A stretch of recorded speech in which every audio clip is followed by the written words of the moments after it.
From the Trump-backed candidate who brought America this line, quote, "China gets our good air," end quote. The latest bit of science from Georgia Senate candidate, the former NFL football player Herschel Walker, saying in opposition to the tax, healthcare, and climate law recently passed by Democrats, the Republican insisted this, quote, "They continue to try to fool you that they are helping you out, but they're not. Because a lot of money, it's going to trees. Don't we have enough trees around here?" End quote. Joining us now, Eddie Glaude, chair of the Department of African American Studies at Princeton University, and Charlie Sykes, editor-at-large of The Bulwark. Both are MSNBC contributors.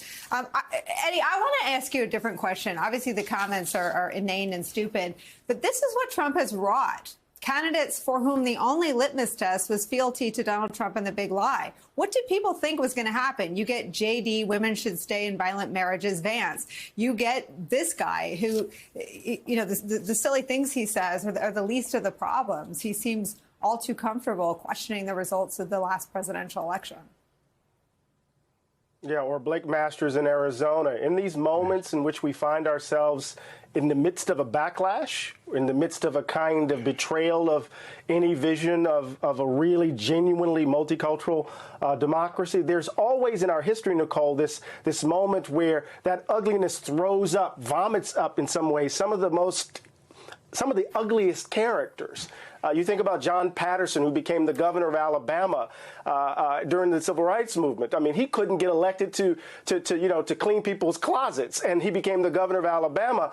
And that was a sign of that we just needed someone to show fealty. But this is also an example of the arc of the erosion of public statespersons, of people engaging in public service. I mean, we can tell a thick story from Gary Hart to Donald Trump, and you might have to ask me to explain that one day. I will one day.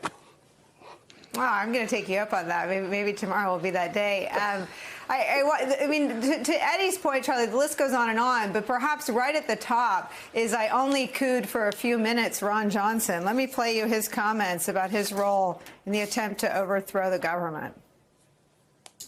I had nothing to do with the alternate slate. I had no idea that anybody was going to ask me to deliver those. My involvement in that attempt to deliver spanned the course of a couple seconds. In the end, those electors were not delivered because we found out from Vice President's staff they didn't want them delivered.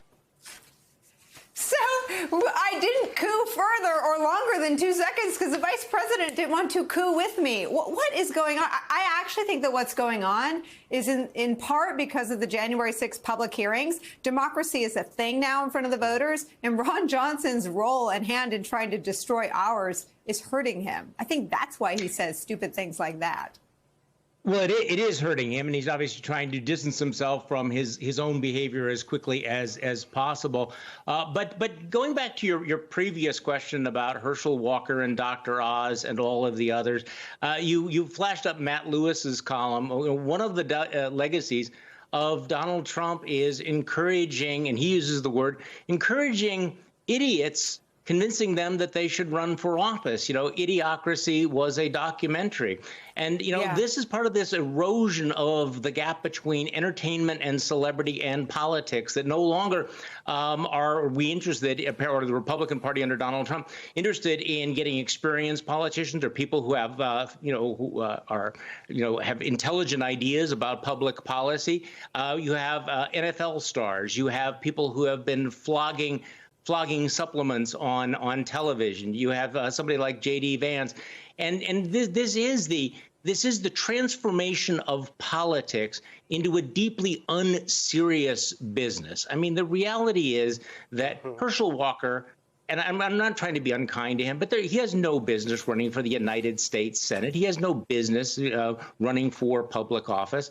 You would think that people who loved him and cared about him would keep him from the kind of exposure that he's getting right now, a man manifestly unfit for public office. Dr. Oz may have liked the frisson of celebrity that he got by running, but he's clearly not ready for prime time when it comes to these offices. But again, this is what Donald Trump has done. He's not only made it more reckless and more extreme and more radical and more dishonest, he's also just made it dumber.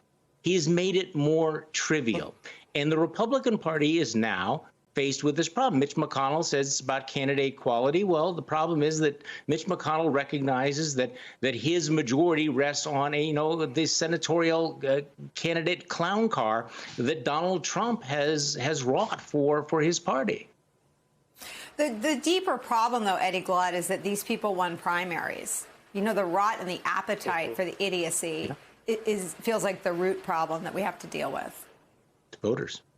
I think that's absolutely right. And so there's a complete disregard for the voter on one level in terms of putting forward incompetent people. But there's also a desire to throw the voter, the base, at least the red meat. And so you have these people who are willing to, in some ways, appeal to the base instincts of the electorate. But I don't want to just put this at the feet of Donald Trump. This has been a part of American political life for a while. And now this is just kind of the outcome, the exaggerated consequence of processes unleashed over decades in American politics.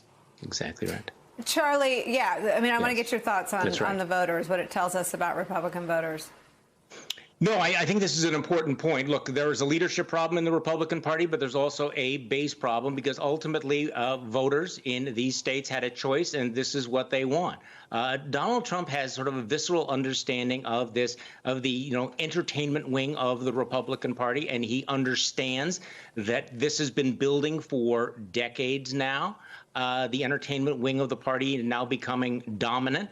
And so you get entertainers. Eddie's absolutely right that this has been building for a long time, and it will survive Donald Trump. Donald Trump disappears, and you will have this dumbing down process in the party continue because, quite frankly, there is a large constituency for it.